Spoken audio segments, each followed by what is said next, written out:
فیصل صاحب آپ کی طرف آؤں گی، چونکہ آپ ہر وقت یہ بات کرتے ہیں کہ عام آدمی کی بات ہونی چاہیے۔ اب چونکہ ضمنی الیکشن میں جا رہی ہیں جماعتیں اور عام آدمی کے پاس جا رہی ہیں، اب مہنگائی اس قدر ہے، آپ کے خیال میں اب کیا حکومتی جماعتوں کے پاس کیا بیانیہ ہوگا؟ کیا جا کر عام آدمی کو کہیں گے اور ووٹ لیں گے؟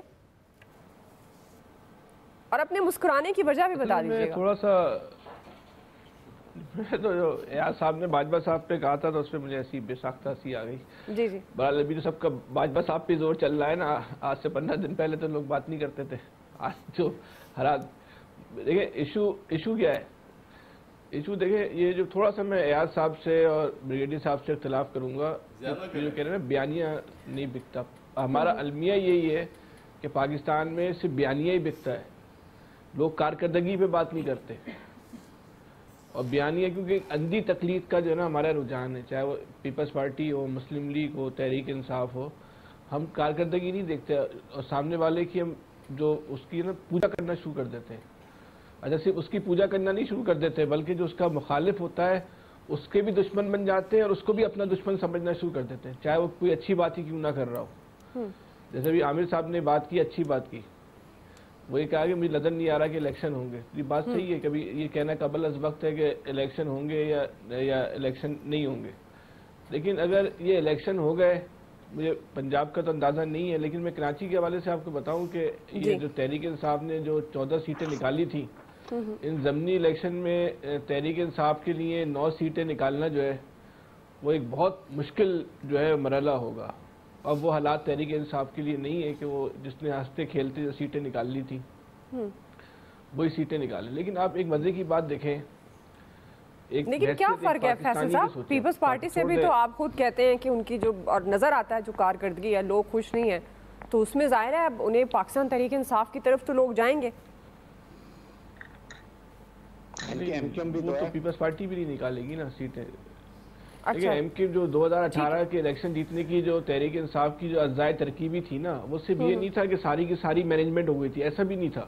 ٹھیک ہے، تحریک انصاف کو اپنے ووٹ بھی پڑے تھے، تحریک انصاف کے لیے کچھ لوگوں نے مینجمنٹ بھی کی تھی، اور ایم کے ایم کی جو ٹوٹ پوٹ ہوئی تھی وہ بھی تھا۔ یہ 3 سطحی اجزاء ترکیبی تھی جو تحریک انصاف کی کامیابی کا باعث بنی۔ اب وہ صورتحال نہیں ہے تحریک انصاف کے لیے۔ لیکن اب آپ یہ دیکھیں، اس بات سے قطع نظر آپ ایک لمحے کے لیے سوچیں، ہم سب پاکستانی تو ہیں نا، چاہے وہ پیپلز پارٹی میں ہو، مسلم لیگ میں ہو، تحریک۔ کس وقت پاکستان کے معاشی حالات کیا ہیں؟ اس وقت کتنا کروڑوں اربوں روپے کا خرچ ہوگا ان سیٹوں کے اوپر؟ جن سیٹوں سے تحریک انصاف والوں نے ریزائن دیا ہے، انہوں نے پالیسی بنائی ہے، ان سیٹوں سے وہی لوگ الیکشن دوبارہ لڑیں گے۔ یہ مذاق نہیں ہے، اور اللہ تعالیٰ کو ایمانداری کے ساتھ آپ لوگ بتائیں، مذاق نہیں ہے۔ مثال کے طور پر علی زیدی نے قومی اسمبلی کے کسی حلقے سے ریزائن کیا ہے، تو اب ضمنی الیکشن میں بھی تحریک انصاف کے وہی امیدوار ہوں گے۔ یہ کون سی مثلا یہ سیاست ہے؟ اور یہ کیسی جو ہے وہ یہ سیاست ہے؟ اگر آپ نے ریزائن کر دیا تو آپ الیکشن میں نہیں جاتے۔ اس وقت پاکستان، اگر کسی کو اس وقت پاکستان سے ہمدردی ہے، چاہے مسلم لیگ نون ہو یا تحریک انصاف ہو یا پیپلز پارٹی ہو، ایک ایسے وقت میں جب پاکستان کا ٹائٹینک جو ہے نا وہ ڈوبنے کے بہت قریب ہے، بہت قریب ہے، اس وقت بھی یہ جماعتیں جو ہے نا اپنے مفادات کا تحفظ کی جنگ لڑ رہی ہیں، اور ان کو اندازہ نہیں ہے یہ ٹائٹینک ڈوبے گا تو اس کے ساتھ یہ بھی نہیں بچیں گے۔ لیکن جب طاقت ہوتی ہے، اختیار ہوتا ہے، تو اللہ تعالیٰ ان لوگوں کی آنکھوں پہ جو ہے نا پردہ پڑ گیا ہے۔ ٹھیک، ان کو اندازہ ہی نہیں ہے پاکستان اس وقت جو ہے وہ کہاں جا رہا ہے، پاکستان کو کوئی نقصان پہنچے گا۔ ہمارے آپ کے پاس تو ڈبونے کے لیے کچھ بھی نہیں ہے، چودراہٹیں تو ان لوگوں کی جو ہے وہ ختم ہونی ہے۔ ٹھیک، تو اس کو خدا کے واسطے اسلامی جو ہے نا پاکستان کا سوچیں کہ ہم اس وقت کہاں کھڑے ہیں، ہمارا ملک جو ہے وہ اس وقت کہاں کھڑا ہوا ہے۔ کسی ایک پارٹی کو بھی ہے نا رتی برابر بھی فکر نہیں ہے، رتی برابر بھی۔ بالکل آپ سے کہیں جی الیاس صاحب۔ دیکھیں جی، دونوں سیاسی جماعتوں کو یہ دیکھنا چاہیے پہلے کہ ان کے بیانیے وغیرہ تو وہ جو دوسرا الیکشن کا وہ لڑیں گے، وہ کہیں گے جی ہم جیل میں رہے، یہ آئے، تو ہم نے اتنی قربانیاں کس کے لیے دیں؟ اپنے لیے نہیں، عوام کے لیے دی تھی جیل میں جو رہے تھے۔ ادھر بھی یہ مارچ جو کھا رہے ہیں پی ٹی آئی میں، یہ عوام کے لیے کھا رہے ہیں سارے۔ ان سے پوچھیں کہ منتخب ہونے کے بعد ان کے پاس ہے کہ اکانومی کی ریوائیول کے لیے، لوگوں کی بحالی کے لیے، لوگوں کو ریلیف دینے کے لیے کسی کے پاس پلان ہے؟ کسی کے پاس نہیں ہے۔ نہ کدھر کیا کریں گے؟ منتخب ہونے کے بعد پھر آئی ایم ایف کے پاس جائیں گے اور ادھر کہیں گے کہ جی ہم ان پر مزید ٹیکس لگائیں گے، اسی طبقے پر، عوام پر، اور پھر اس ملک کو چلائیں گے، اور یہ جو ٹیکس ایک دفعہ لگ جائے تو پھر ادھر سے آمدنی حاصل کی جاتی ہے، دوبارہ اس کو ریلیف کہاں سے دیں گے؟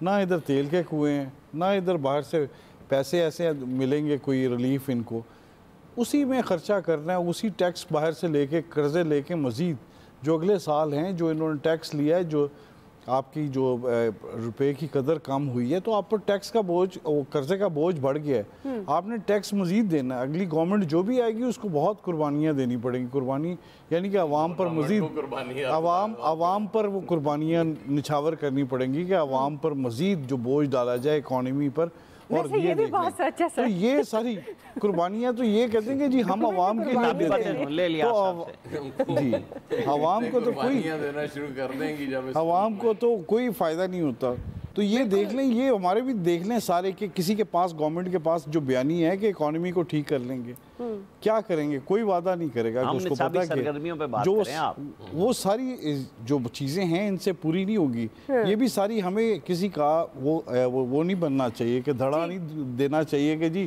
وہ آ کے سارا کچھ ٹھیک کر لیں گے۔ پی ٹی آئی نے کیا کیا؟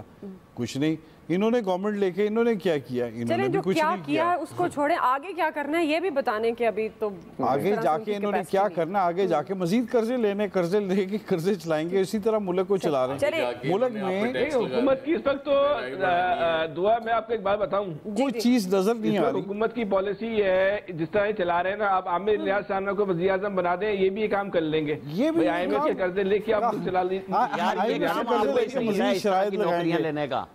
یہ آئے تھے کہہ رہے تھے کہ باہر سے ڈالر مل جائیں گے، ڈالر تو کسی کو نہیں ملے۔ سوشل میڈیا پر جو بحث ہو رہی ہے، ہم وہ ایک جلدی سے کوئکلی کامنٹ کر دیجئے گا۔